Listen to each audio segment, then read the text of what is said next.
ñu bëgg a bokk ci ñi nga xamante ni dañuy participer pour la bonne marche de notre cher pays qui est le Sénégal. comme ni ma koy waxee saa su nekk rek yonent bi sallallahu alayhi wa sallam nee na hubbul watani minal iman bëgg sa réew ci jaamu yàlla la bokk. moo tax na ñun saa su nekk rek suñu réew am nañ grain de sel bu ñuy sànni ci ni muy doxee ñu koy wax nag à chaque fois mooy lu jëmale réew mi kanam rek loolu moo ñu tax a jóg. waaw képp koo xam ne gis nañ ne li ngay doxalee muy ñuy jiite réew mi dëppoowul ak lu tax ñu fal la teg la ci bopp réew mi dëppoowul ak li nga xam ne moom nga waxaale woon tamit ak sénégalais yi dinañ toog dénoncer ko parce que ñun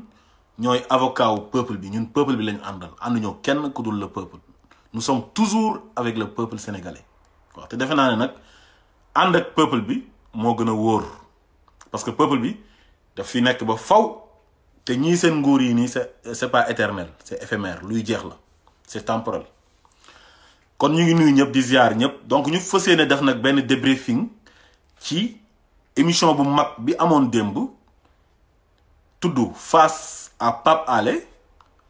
muy amee ci télévision bu mag boobu noonu di Sen TV boobu nag moo nekkoon le premier numéro mu nekk nag premier numéro boo xamante ni invité nañ ci ku mat invité. waaw parce que defe naa ne Ousmane Sonko fu mu nekk nii mooy la révélation de la politique sénégalaise te loolu ñëpp d'accord nañ ci xam nañ ne ku ko invité ci sa émission tamit émission bi ñëpp dinañ ko seetaan regard yëpp foofu la ñuy diriger wu. donc gis ngeen démb émission yi doon am ci Facebook bi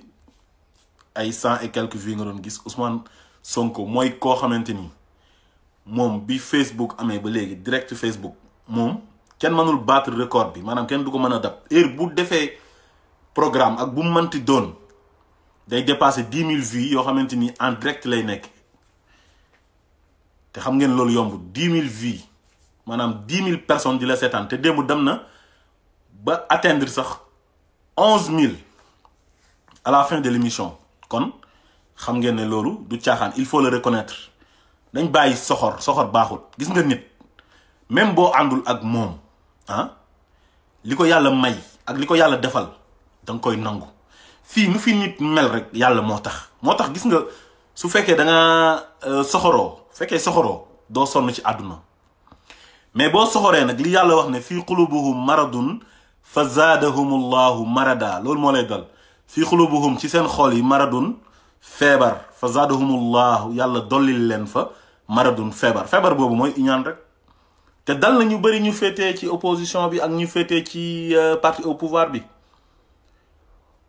nit lu ko yàlla may da nga koy nangu soo ko nangoo rek doo sonn da ngay noppalu Ousmane Sonko mooy ki nga xamante ni moo juddu 1974 yàggul il n'a que 45 ans bi mu duggee ci politique yàggul 2014 la dugg ci politique. Sa première participation à l'élection présidentielle de 2019 mu ñëw jël 3e place te bu élection yi jaaroon yoon moom mooy gagné mais élection yi ñëpp xam nañ ne préfabriqué le résultat yi ci tiroir bi la nekkoon waaw dañoo jékki-jékki rek mais diw gagné na jàll na premier tour parce que loolu moo nekkoon son objectif te loolu lañ doon manigancé ba def nañ ko te sénégalais yëpp comprendre nañ ko waaye élection yi bu jaaroon ci yoon rek carte d'identité yi jaar ci yoon ñu joxe fichier électoral bi jaaree lépp ci yoon ku noonu Macky Sall kenn waxatu ko il faut le reconnaître nit lu ko yàlla may da nga koy nangu loo bañ njomboor da ngay nangu ne noppam yi dafa gudd te mën naa daw Ousmane Sonko nag moo xew ci jamono ci wàllu politique parce que moo indil Sénégalais yi loo xamante ni kenn mësukaa indi te dafa dëppoog nag jeunesse bi fu mu nekk nii soxla lu bees soxla du sang neuf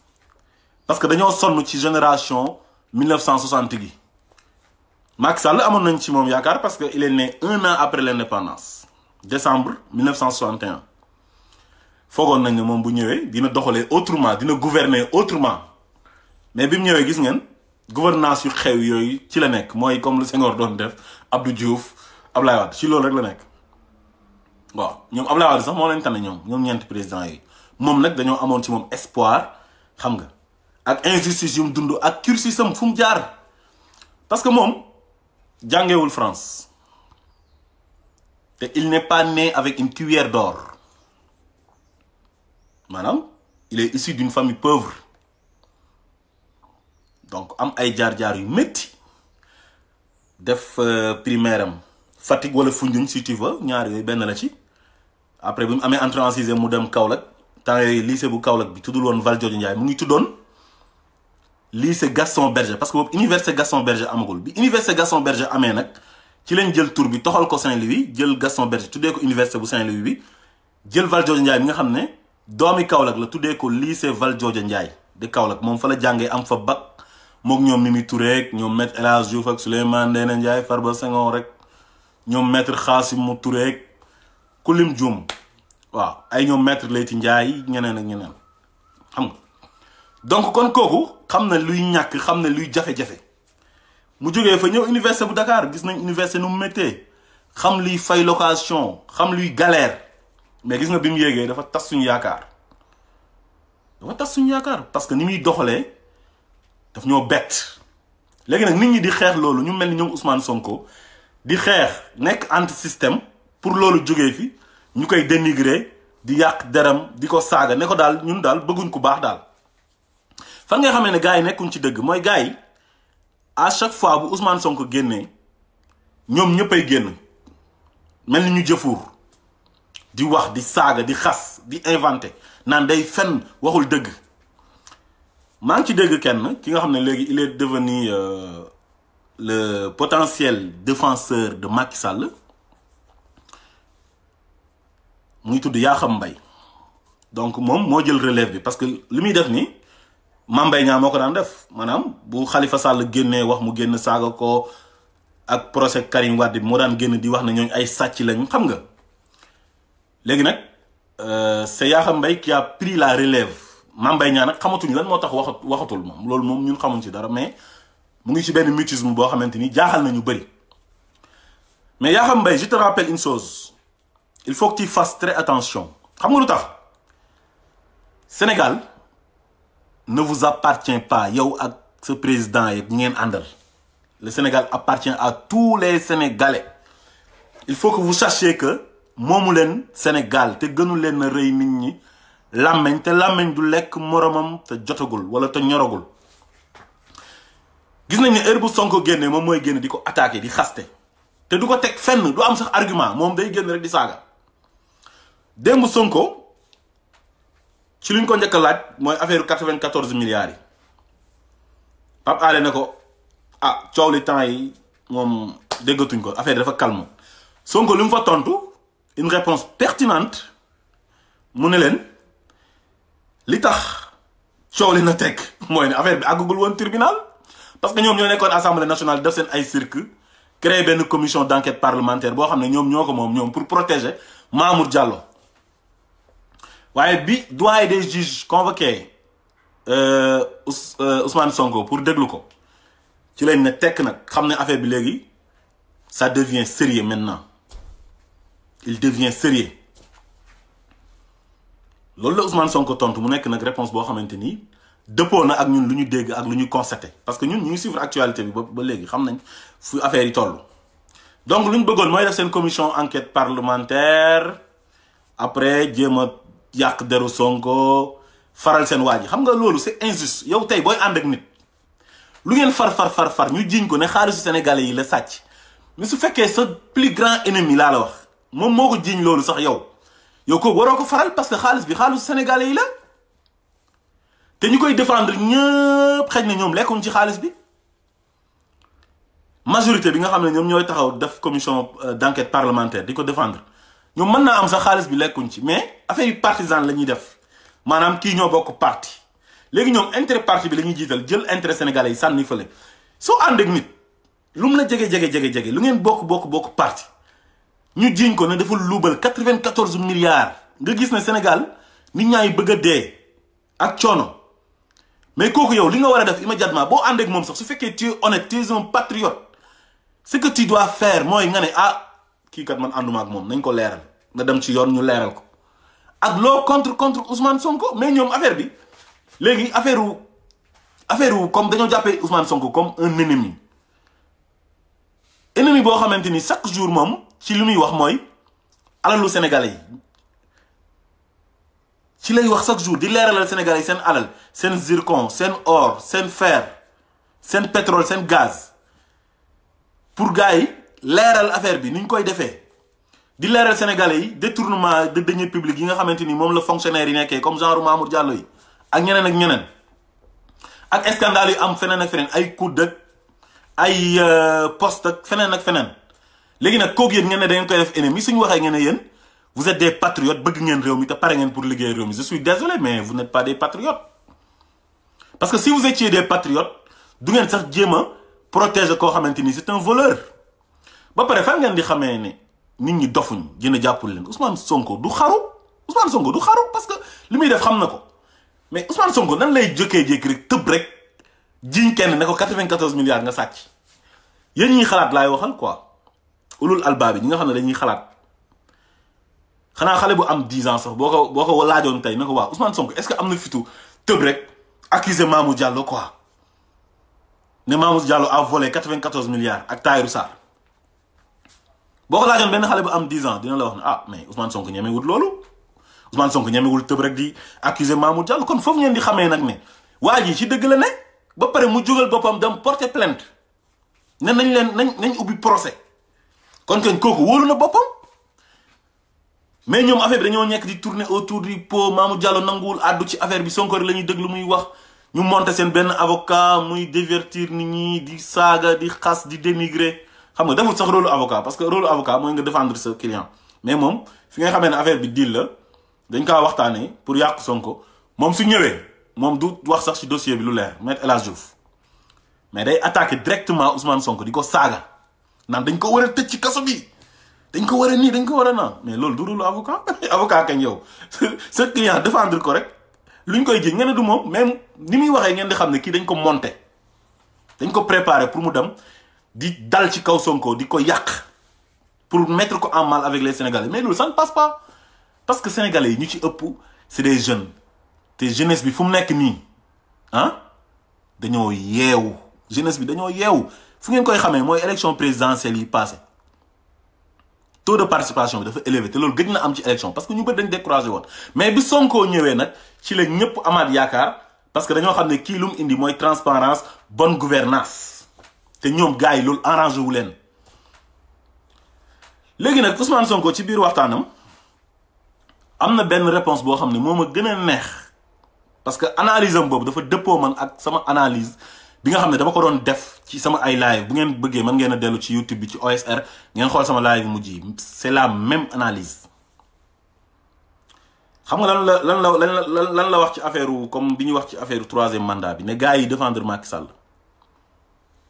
daf ne gars yi gëmuñ sax lu ñuy wax seen poste yi la ñuy préserver parce que sans Macky Sall ñoom duñ nekk dara sans nguur duñ nekk dara preuve bi mooy ñi àndoon ak Ablaye Wade bi Ablaye Wade daanoo dañoo bàbbeeku ñoom ñëpp dem ànd ak Macky Sall kon ñoom duñ ànd ak nit ndax bëgg nit ki waaye dañuy ànd ak nit ndax nguur gi te Macky Sall dafa mel ni moom loolu xamu ko parce que le pouvoir rend fou ñu ngi koy jay léegi nag réponse Ousmane Sonko boobu moo ma gën a neex ci émission parce que dafa dëppoo ak sama analyse man nga xam ne yàgg naa ko analyser ça fait des années may wan ne gars yi gëmuñ dara soo ànd ak ñoom jox leen ay poste ministériel ay directeur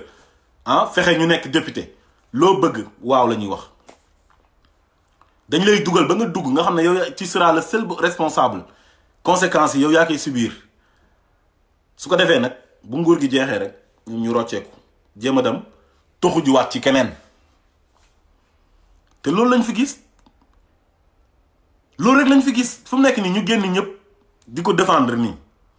ah te bañ nguur gi jeex mooy ñi nga xam ne ñoom loolu rek leen intéresse mais genre Moustapha Diakhaté yii nii encore une fois je réitère mes propos je félicite Moustapha Diakhaté même su fekkee da daan ànd ak Macky Sall ñun lu ñu bëgg mooy booy ànd ak nit nga xëy wax dëgg waaye ànd ak nit di jaayanteeg moom lu mu def nga ne ko baax na loolu yëfu naa fekk la kon Moustapha Diakhaté ñëpp ko war a remercier parce que il est courageux te moom xamoon na ne te nañ ko dàq parce que interpellé nañ ko ci laaj ko ne ko Macky Sall de temps yi ku wax ci ne mënul am troisième mandat rek da lay dàq mu ne ah man de Macky Sall bi may ànd ak moom mënutoon a fal bay folliwaate kon bu ma follee man garaawul ma dem toog sama kër te pourtant bu ñu amoon genre yu mel noonu yu am courage noonu gëm seen bopp si Sénégal baax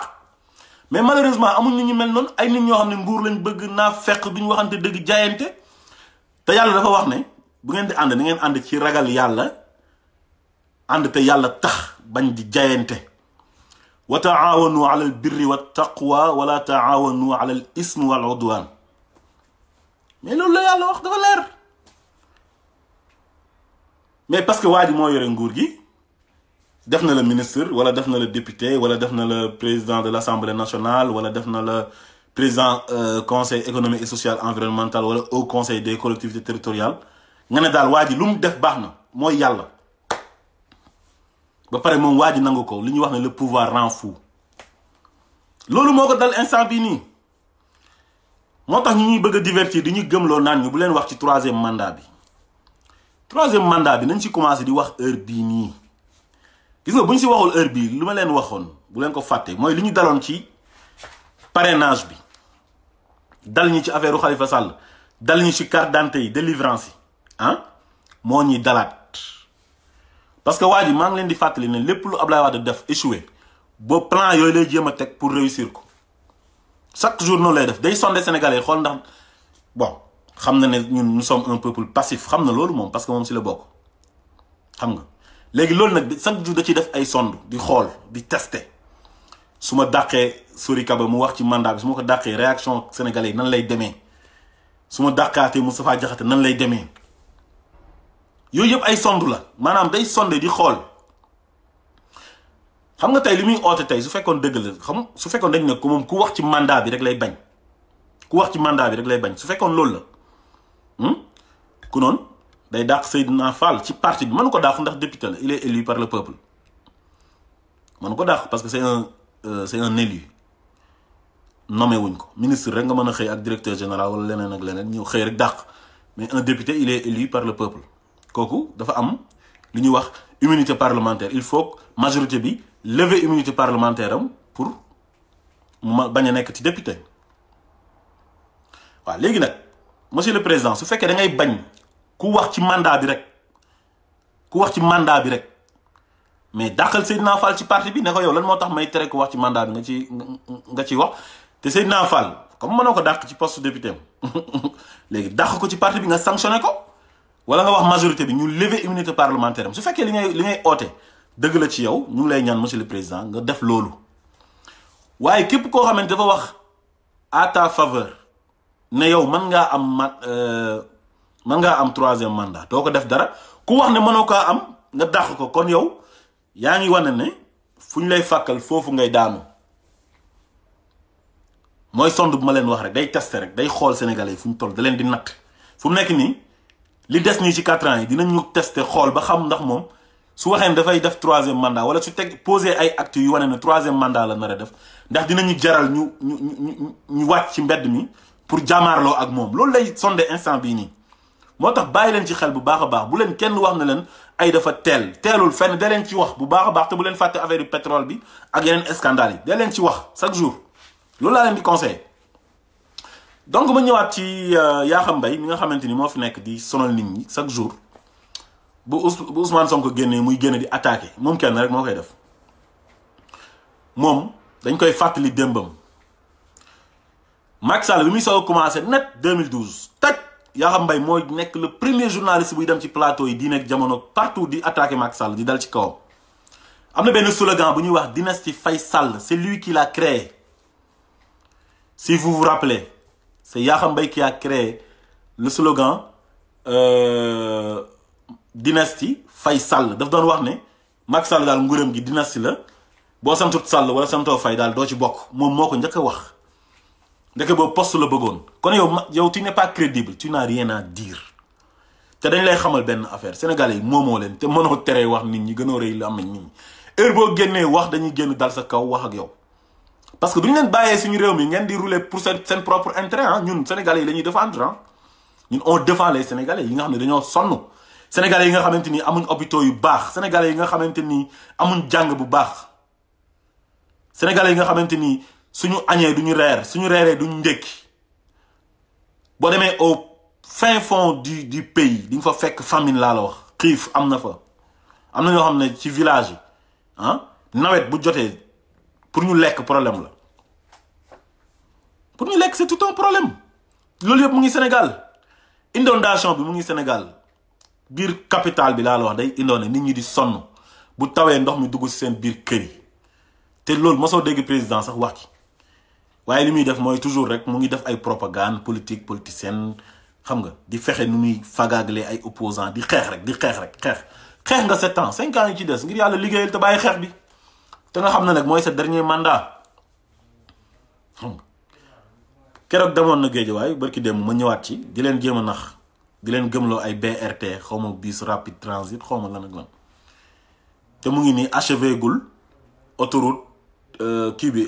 VDN prolongé bi jaar Géejawaay waa Géejawaay chaque jour ñu ngi jàmbat loolu ne dañoo sonn te affaire bi àggul TR bi gis ngeen ne gis ngeen milliards yu mu ci def te amul benn njëriñ boo gisee TR bi mu ngi mel ni TR boo xam ne daw na 100 ans ndax poussière tilim salté raay yaa ngay toj si essayage yi te amuluñu benn njëriñ diggante Dakar ak Diamniadio 50 kilomètres xaw ma 52 kilomètres nga def ko 1000 milliards ba pare dañuy indilaat ay BRT chaque jour ay projet ak ay slogan loolu jëmalewul réew kanam réew jëf moo koy jëmaleel kanam en 2017 moo ñu fi promettroon nañu bu ñu fa àggee moom mu ñu ko promettroon en 2014 mu ne bu ñu àggee 2017 dina am autosuffisance alimentaire en riz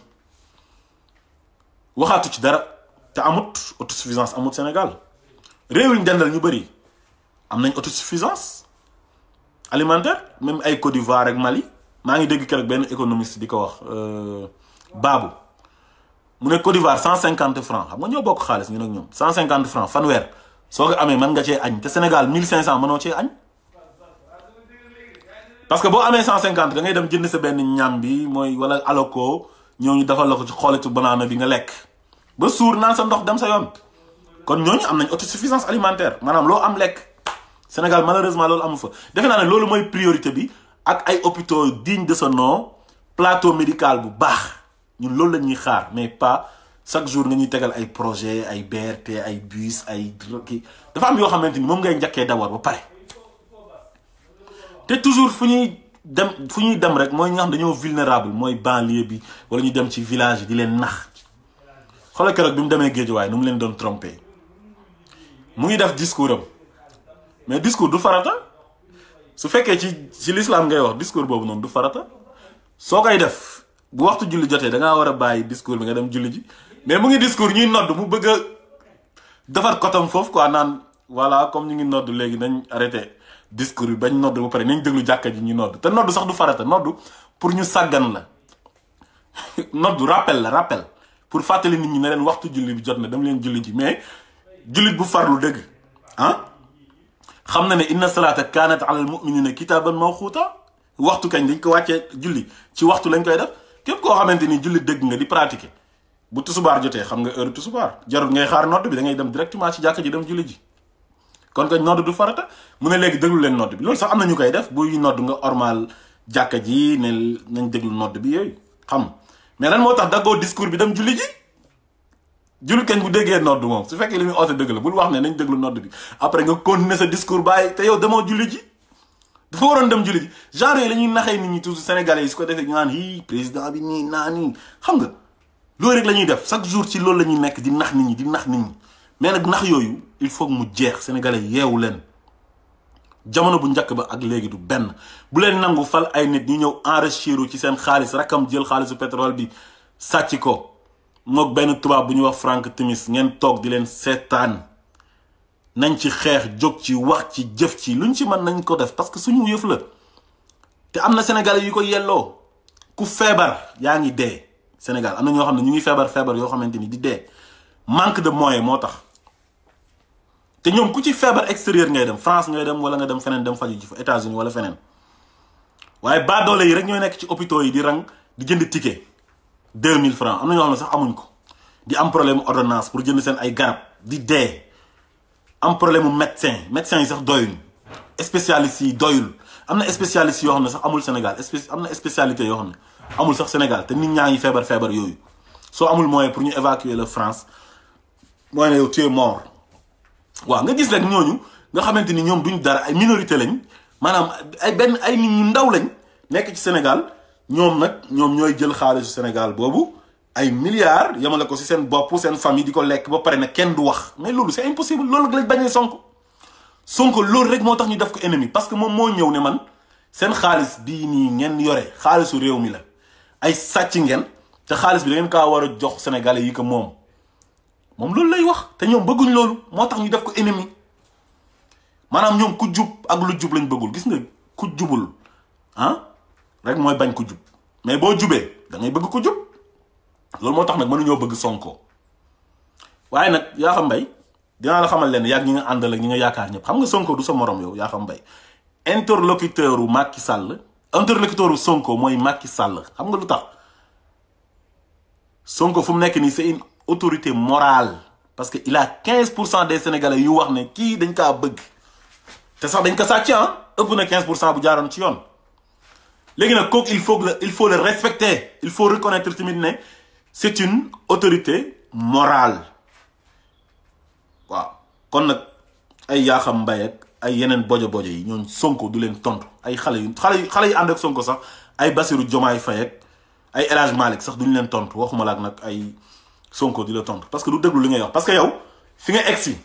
instant bi suqu ak dunguru moo tax nga àgg fa te Sonko dafa ñafeel boppam il s'est battu tout seul pour arriver fu mu toll nii masul jaar ci benn parti masul nekk larbin wu kenn te yow larbin nga commencement bi da nga doon saaga Macky Sall di ko xas mu oola nga changé sa saaga yooyu noonu def ko ay tagg te loolu yëfu naa fekk la te dañ la koy wax manqué wuñ la respect nag de li ñu gis rek la ñuy wax voilà lu ñu gis moom la ñuy wax jikko yooyu nag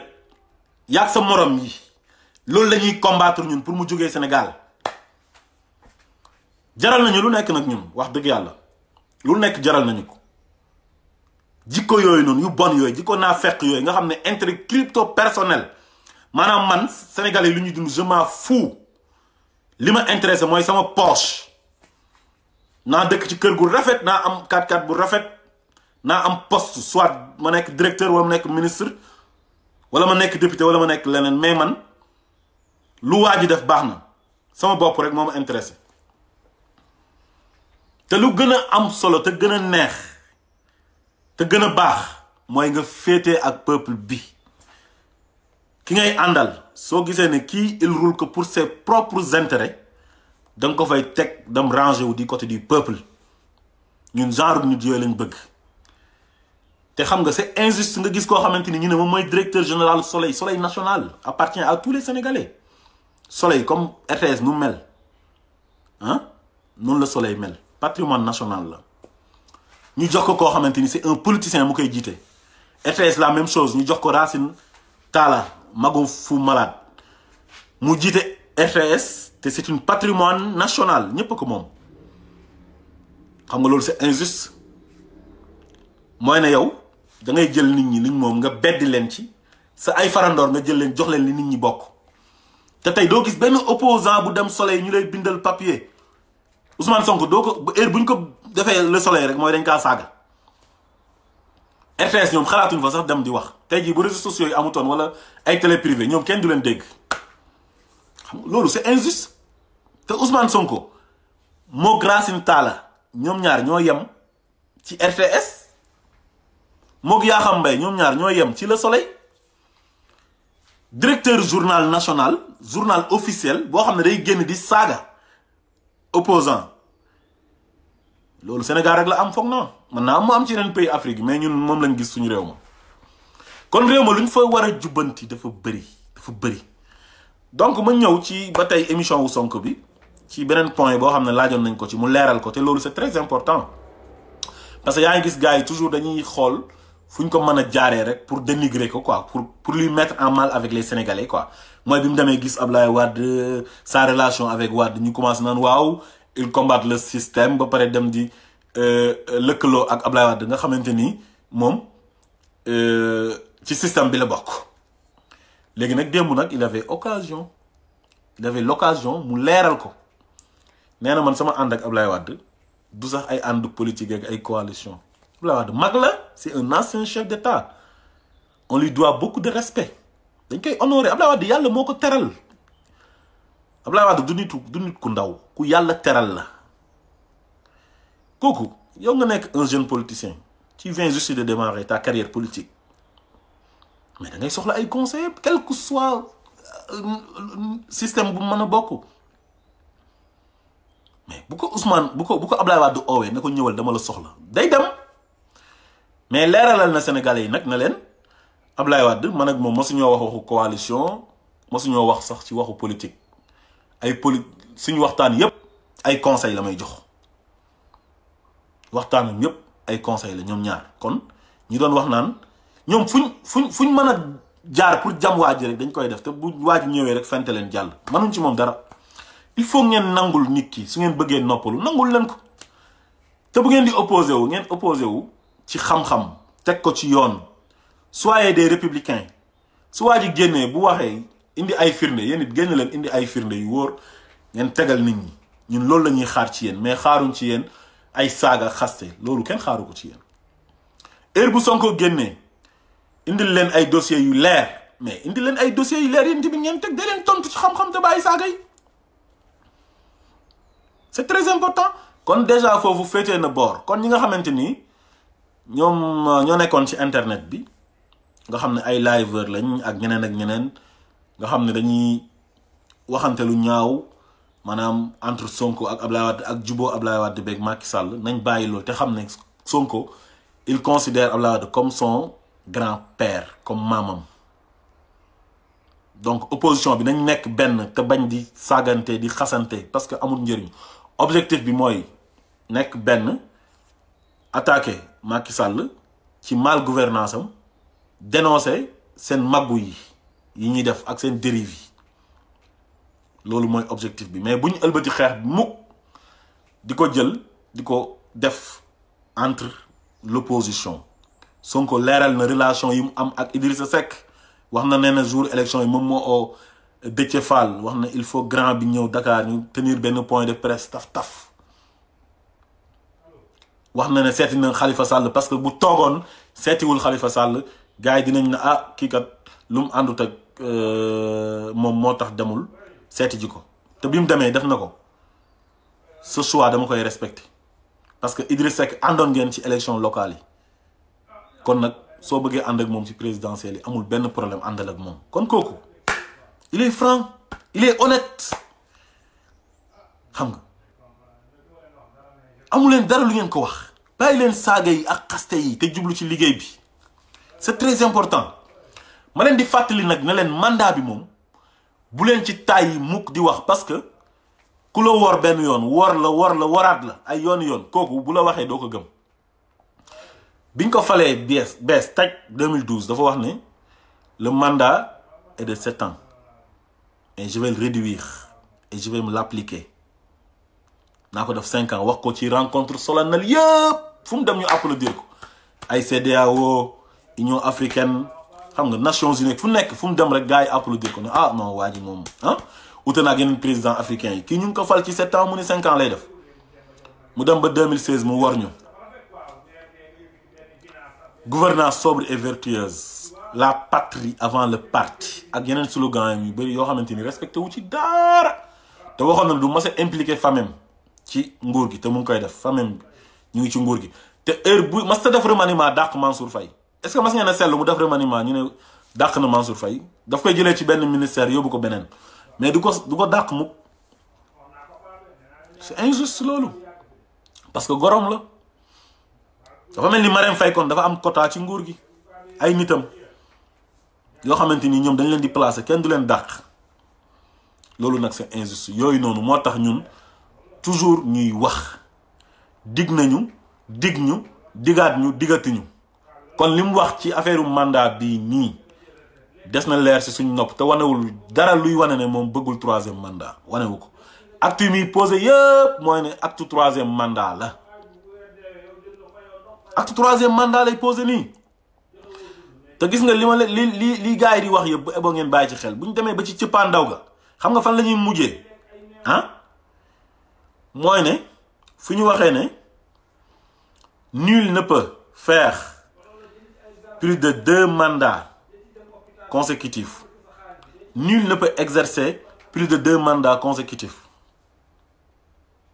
Foofu lañ ñu nar a rayé bañ dee nag dana dem former ay soi-disant constitutionnalistes ñu ñëw gëmloo nañu waxuñ ne de 5 ans.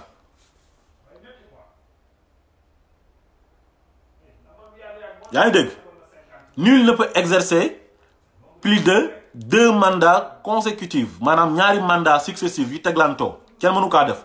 mais préciser wuñ ne de 5 ans. léegi nag nañ leen xaar foofu te teel leen ko wax fu ñu nar a yóbbu ñu ñàkk leen fa ñu jiitu leen fa coach leen foofu ne leen foofu ngeen ñu nar a jaar mais du jàll. du jàll warul jàll ñaari mandat la am droit def te moom lay def waaw. xam ngeen ne Seydina Fall tey bu xëyee rek xëy un député de l'APR rek na Macky Sall day présenté waat 2024 te day gagné par force. gis ngeen bu leen fàtte Boun Abdallah Dionne waxoon na fi ne dinañ gagné 50 lan la waxoon 57%. loolu Boun Abdallah Dionne waxoon ñu ñëw gagné 58%. mu waxoon ne premier tour la ñuy jàll ñoom ñëpp ñu ngi ko doon wax jàll nañ premier tour. ñoom lépp luñ mas di fowee rek dëgg lay nekk ci ñoom moo tax nañ leen bàyyi xel bu baax a baax Seydina Fall ci ñoom la bokk te nee na Macky il sera candidat en 2024 mu ne la constitution lui permet de se présenter pour une 3e fois moom moo ko wax ah. daf ne juridiquement Macky Sall constitution bi may na ko mu nekkaat candidat te dina nekkaat candidat dina gañewaat gaay mu wax ko avec certitude nag. kon nag bu leen nekk ay dof nañ nekk nit di bàyyi xel gis nga ku nar a jub loolu yomb na xam mais waa ji yoon bu mu jaar nii ak yoon bu mu jël ñëpp xam nañ fan la jëm parce que su fekkoon ne li muy oote dëgg la ci moom bu ko nit waxee dëgg ñu laaj te man ñi mu dàq ñëpp ñooñu ndeysaan dañ leen invité nii rek ci émission ñoom defuñ dara lu dul xam nga su fekkoon tey Sori Kaba dafa tenir une conférence de presse wala un point de presse moom Moustapha Diakhaté oote ne presse bi ñëw leen presse bi ñëw ñu wax presse bi ne dañoo bëggoon a wax ci affaire 3e mandat bi Macky Sall amul droit def 3e mandat amul droit am 3 mandat bii mooy 2e et dernier mandat yam su ko defee moom mën na jël ay responsabilités am dàq leen ne leen yéen man waxoon naa leen ne leen man 2 mandats laay def yéen ngeen continuer xanaa gëmu leen ma ba pare dàq leen mais ñoom dañ leen invité ci émission kenn ki ñu invité ko grand jury Babacar Fall RFM kenn ki ñu invité ko fële seen jotaay ak Ahmed Aïdara seen TV ñu laaj leen ci ñoom waxuñu Ahmed Aïdara Moustapha Diakhaté waxul Ahmed Aïdara laaj ma ci Sori Kaba waxul Babacar Fall laaj ma ci mais dañ leen a laaj ñu joxe seen xalaat mu dàq leen. te ñuy wax à sa faveur ñoom kenn du leen dàq mais nag gars yi yéen tamit nañ wax dëgg nag nañ waxante dëgg loolu dafa tey xel kon nag buñ nangu mu bett ñu comme ni ñu bettee woon ci parrainage bi ak yeneen buñ ko nangu nañ préparé mu bañ ñoo bett ñu kot ko waaw xalaa man di bàjjan xalaa doo fi jaar parce que nit koo xamante ni ay waxam jarta dóor sa doom te gis nga nit rawatina jullit lépp looy wax lu mu métti danga war a respecter sa ay promesse yàlla sax ci boppam dafay rëbb ñi nga xamante ni dañuy nax nit ñi di wax loo xam ne duñ ko def te moom yàgg nañoo def loolu yaa ayyuha allazina amanu lima taquluuna ma la taf'aluun kabura maqtan inda allahi an taqulu ma la taf'aluun mu ñëwaat ne la wa awfu bil ahdi inna al ahda kaana mas'uula ngeen sàmmook lan kóllëre ndax kóllëre responsabilité mas'uul mooy responsabilité yaa ayyuha allazina amanu lima taquluuna ma la taf'aluun kabura maqtan inda allahi an taqulu ma la taf'aluun lu tax ngeen di wax loo xam ne du ngeen ko def te wax loo xam ne doo ko def yàlla rëbb na koo xamante ni daf koy def bàkkaar la bu mag ci yàlla waaw kooku nag nga xamante ni moo ñu bind muy yàlla comme moom mooy insister ci loolu di ñuy fàttali loolu toujours ñu war cee bàyyi xel waaye kooku yooyu faalewut loolu moom lu ko concerné mooy nguuram gii nu mu ko préserver nu mu ko conserver nu mu éterniser woo ci nguur gi chaque jour acte yooyu lay teg faalewul kenn di abuser wu ci passivité sénégalais yi kon kooku waru leen wax ne la damay def ñaari mandat nag ngeen koy gëm ku ndëbin rey sa maam boo gisee lu ñuul da ngaa war a daw kon nag il faut ñuy wax ci affaire yu mandat bi nañ ciy wax di ci wax il faut pas oublier aussi le pétrole scandale pétrole bi donc Sonko ci prochaine sortie ñu ngi koy xaar mu gën ñoo leeralal ci affaire ressources minières yi waaw mooy le fer de Falémé ak scandale pétrole beeg gaz beeg yépp parce que vraiment lu leer la ciy wax te li mu ciy wax yépp dëgg la waaw kon bu leen fàtte pétrole bi ak gaz bi bu leen fàtte nag scandale yi nga amoon université mooy Cheikh Omar Anne Ñebbe bu leen fàtte Siré Dia ak yeneen yi nga xam ne am na seen scandale yi dafa bëri ba kenn mënta wax yépp Mame Mbaye Niang Prodac ak yépp bu leen ko fàtte dee leen ci wax nañ ci di wax ñu leeral xaalis boobu di wax ci 4e mandat bi mu leeralal ñu ko ci 3e mandat bi mu génn leeralal ñu ko ba mu leer nañ ci suñu nopp yi mu jeex su bëggee ñu bañ see waxati comme daal li ma waxoon sama live bi passé na génn wax ci 5 minutes mu leer nañ ne leen maa ko waxoon dinaa ko def ba pare leeral ne 7 ans yii nii ma def 7 ans yi passé ci la bokk mooy sama 1er mandat 5 ans yi mooy 2e mandat bi bu jeexee pare naa ci heure bu génnee télévision nationale wax ko ñu ngi dinañ kon kii leeral na waaw léegi nag gis nañ ne nangootu ci wax koo xam ne nag da nga doon diggee benn affaire léegi dem ba bañ ko si wax mooy ne naroon jub voilà kon donc ñu ngi remercier ñi nga xamante ni ñoom ñoo ñu doon bàyyi xel ñëpp di kontaan ci yéen bu baax a baax di leen bëggee gis nañ ne saa su nekk bu ñuy def live da ngeen ñuy suivre du ñu topp te ñun ay jaam yi xeebu lañ duñ dara quoi mais dañoo bëgg suñu réew rek quoi waaw dañoo bëgg suñu réew xam nga di wax ci réew ma pour lu ko jëmale kanam quoi mais ëppuñ fi xam-xam kenn gënuñoo xam kenn dara mais dafa am ñoo xamante ni bon ñoom mënuñoo wax waaw te ñun comme yàlla def ne mën nañoo wax tuuti as tuut loo xam ne nit ñi dinañ ko mën a dégg moo tax ñu ciy jaamu yàlla pour wax xam nga pour laaye biir ñi nga xamante ni ñoom xamuñ pour laaye biir ñi nga xamante ni xamuñ parce que am na ñoo xamante ni ñoom xamuñ li xew te genre yooyu noonu ñoom la ñuy gën a viser genre yooyu la ñuy gën a viser waaw nguur gi genre yooyu la ñuy viser ñi nga xam ne xamuñ sax lu xew amuñ sax accès ci internet xamuñ lu xew ñooñu la ñuy nekk di leen nax chaque jour di leen tuur ay lëndëm léegi nag moo tax ñu bëgg ngeen di partager vidéo yi bu ko defee vidéo yi tasaaroo ñëpp jot si ñu mën leen a yee bàyyi loo leen xel parce que li ñuy def nii buñ ko xeeb jaamu yàlla la jaamu yàlla mënta gën a fort nga toog di défendre sa peuple di xool seen alal fan lay dugg xam nga te fu mu dugg nga exiger ne dafa war a leer loolu c'est très important du liggéey boo xamante ni liggéey bu ndaw la kon buñ ko xeeb kon daal ñu ngi leen di jox rendez-vous beneen yoon incha allah di leen jaajëfal bu baax a baax merci beaucoup encore une fois à tous les patriotes à tous les sénégalais je vous remercie au revoir à la prochaine